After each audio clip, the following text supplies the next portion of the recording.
کہ وہ کسی سے دباؤ میں تھے اور وہ چاہتے تھے کہ جائیداد کی تقسیم کا معاملے پر دادی بی اور کاشف حسین کے اصلی چہرے سامنے آئے۔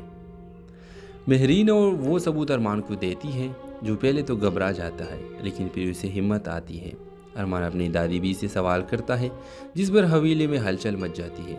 دادی بی خاموش رہتی ہے اور کاشف حسین شدید غصے میں آ جاتا ہے۔ کاشف ارمان پر الزام لگاتا ہے کہ وہ خاندان میں بغاوت لا رہا ہے۔ مہرین کو بھی بدنام کرنے کی کوشش کی جاتی ہے۔ ارمان کو گھر سے نکالنے کا حکم دیا جاتا ہے۔ اس لمحے دادی بھی بول اٹھتی ہے اور پہلی بار سچ بولتی ہے۔ وہ بتاتی ہے کہ احمد حسین نے جائیداد کے غیر منصفانہ تقسیم پر سوال اٹھایا تھا اور کاشف کی دھمکیوں کی وجہ سے وہ خاموش رہی۔ وہ مانتی ہے کہ وہ خاموش تھی لیکن بے قصور نہیں۔ دادی بھی سب سے معافی مانگتی ہے۔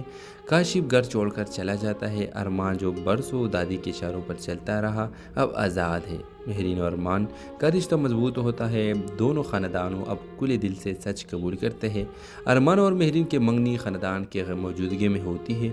دادی بھی کے آنکھوں میں آنسو ہوتے ہیں، نہ دکھ کے نہ خوشی کے بلکہ رہائی کے۔ ڈرامہ ختم ہوتا ہے ایک پراسرار مکالمے پر۔ خاموش اگر چیخ پڑے تو سچ سنبھالنا مشکل ہو جائے گا، اس لیے بہتر ہے کہ سچ وقت پر بولا جائے، خاموشی نہ رہ جائے۔ تو ڈرامہ سیل کے حوالے سے اپنے رائے کی اظہار لازمی کمنٹ کریں، ساتھ میں ہمارے یوٹیوب کا چینل سبسکرائب کرنا مت بھولیے۔ تھینکس فار واچنگ، اللہ حافظ۔ السلام علیکم ویورز، ڈرامہ سیریل میں آپ دیکھیں گے کہ ایک بڑے حویلی نما گھر سے کہانی کیا سٹارٹ ہوتی ہے جہاں سب ایک ساتھ رہتے ہیں لیکن دل الگ الگ ہے۔ ارمان ایک خاموش اور باوقار نوجوان ہے جو اپنی دادی بی کے فیصلوں کے آگے کبھی لب کشائی نہیں کرتا۔ اس کے دل میں سوال بہت ہے مگر جواب دینے والا کوئی نہیں۔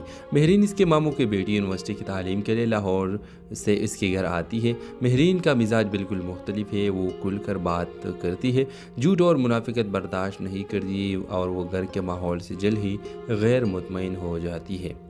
مہرین کو جلد ہی احساس ہوتا ہے کہ اس کے خاندان میں کچھ عجیب خاموشی ہے، سب کے چہروں پر مسکراہٹ ہے لیکن دلوں میں خوف اور نفرت۔